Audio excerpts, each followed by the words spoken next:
trying to get a sense of what is going on here, and also to give people a little bit of a sense of what is going on back home. So happy to take your questions.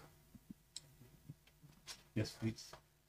I have 3 questions, if that's okay. Let's start. Can we do one at a time, please? Can we do one at a time? That's what I'll do. All right.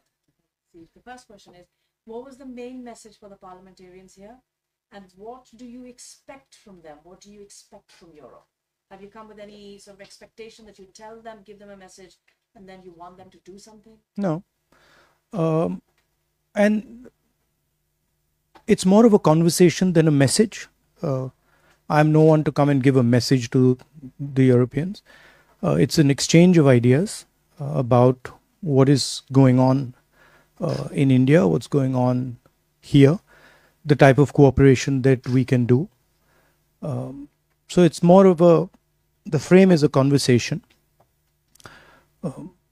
We discussed with the parliamentarians across the board relationship between India and Europe, changing globe, transition, into a new sort of energy paradigm, into a new mobility paradigm. So that was what the discussion was about. Very fruitful. What's happening in India? What did you tell them? Could you elaborate a little, please? Yeah, we were giving them a sense of the type of challenges India is facing, economic challenges, other challenges, the general sort of attack on the democratic institutions. So that's what we discussed. Go ahead. Yes. Can you speak a little louder? Welcome to Brussels, and thank you so much for organizing this. I had to say, you're basically here on the eve of G20. Most of the European leaders are back in Delhi, and they're going to be meeting with Mr. Modi. They're going to be meeting with the government there. And my question to you is, do you feel with all of these... Sorry, can you hear me? We can hear you. Do you feel with all of these meetings they're going to be having, the Western leaders, are they giving Hindu nationalism a free pass? Are they giving the persecution of Muslims and minorities a free pass in India right now? No, I don't think. I think the G20 is an important conversation, and it's a good thing that India is hosting it. Of course, there are issues in India that we raise. But I don't think, I think the framing that are they giving them a free pass is not exactly correct. But do you feel that obviously there's a war going on in Europe right now, and there's been this constant, I wouldn't say an allegation, but there is this aspect that India has close relations with Russia, and we've had European leaders talking to India about it. And do you feel in this aspect of trying to lure India away from Russia, they won't bring up the persecution of minorities and Muslims in India, leaders from the West? No, I mean, India, of course, has a relationship with Russia. India has a relationship with the United States. India is a large country, and by nature of being a large country, it will have relationships with many other countries. So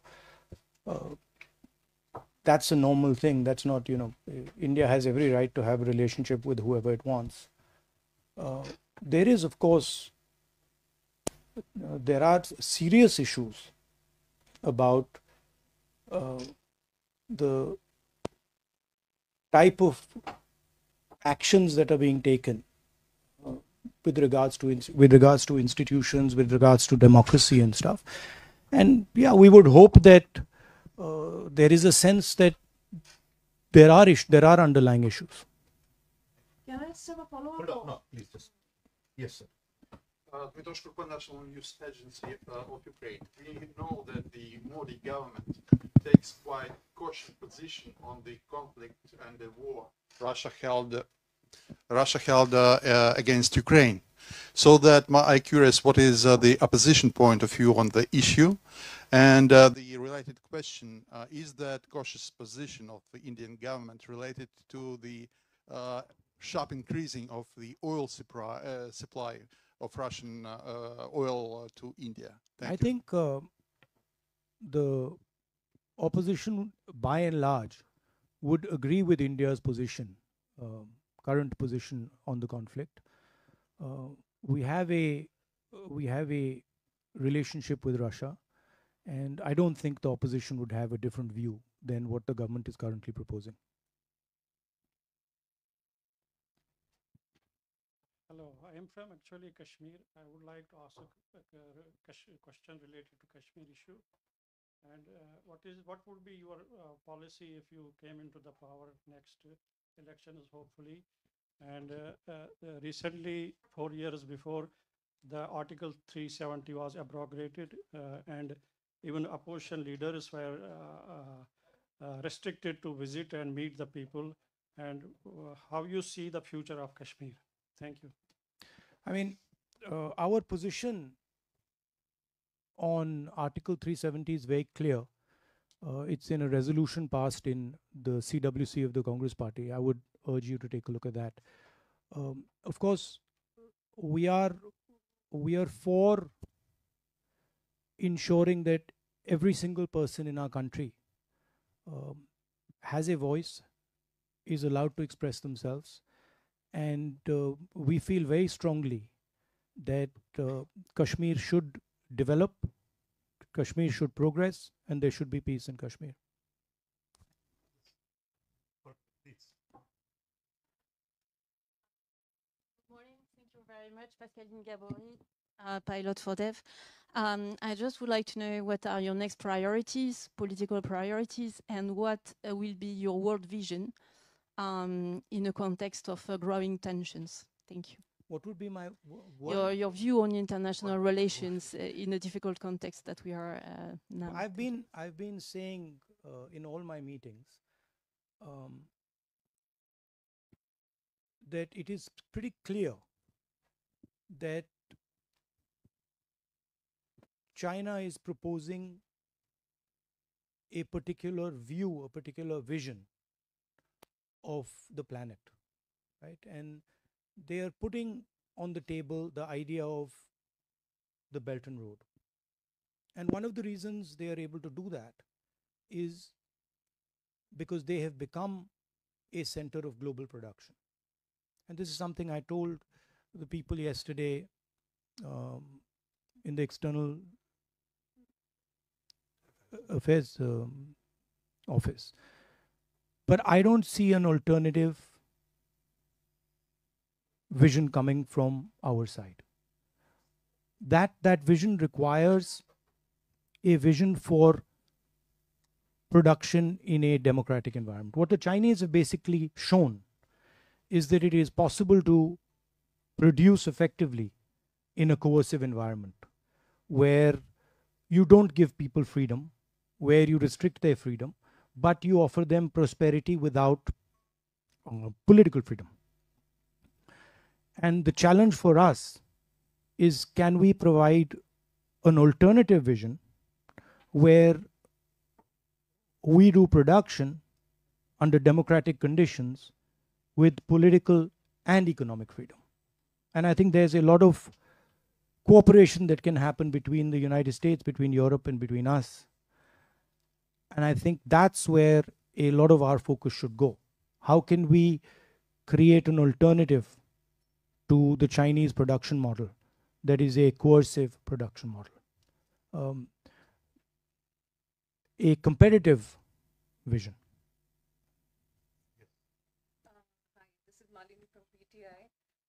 You've given a very dignified answer to G20 happening in India is a very good thing. And we have news that Mallikarjun Kharge has not been invited for the G20 gala dinner by the BJP. And that says a lot. And I would like you to comment on that, because you are holding a very good stand, supporting the G20 happening in India. And here we have a very contrary, very interesting. No, what's contrary about it? I mean, they've decided not to invite the leader of the opposition. It tells you something. I mean, it tells you that they don't value the leader of 60% of India's population, and it's something that people should think about. Why they're feeling the need to do that, and what is the type of thinking that goes behind that? Follow-up I was there in Paris to cover Mr. Modi's, Bastille Day parade event, and two things happened at that time, which is very controversial. There was a 17-year-old boy who was shot in France, and the French actually jailed about 1,000 people just so that the event would go peacefully. And at the same time, I the didn't Manipur realize issue that. happened, and the EU tried to raise that issue, but there was no conversation on that in the platform. Instead, there was a lot of retaliation from the Indian ministries regarding the same, that this should not be brought up. But we were actually talking of freedom at that time in France, and I thought that that issue should have been brought up. But what do you think about that? About Have you spoken about it here when you about what? about the Manipur issue, the human rights issues that we're facing? Yeah, I mean, our position on Manipur was very clear. I actually visited Manipur, and I think we are very much for democratic rights, harmony, peace between people. I mean, as Sam said, I walked 4,000 kilometers for that very purpose, and I think there is a sense in India that the democratic structures of our country, the institutional structures of our country are under attack, and they're under attack from the group of people who are running India. I don't think this point is missed by anybody. I think everybody who has even a little bit of an understanding of India knows this. But of course, there are other considerations. So when you're dealing with India these days, there are other considerations which are also important, as you would be well aware.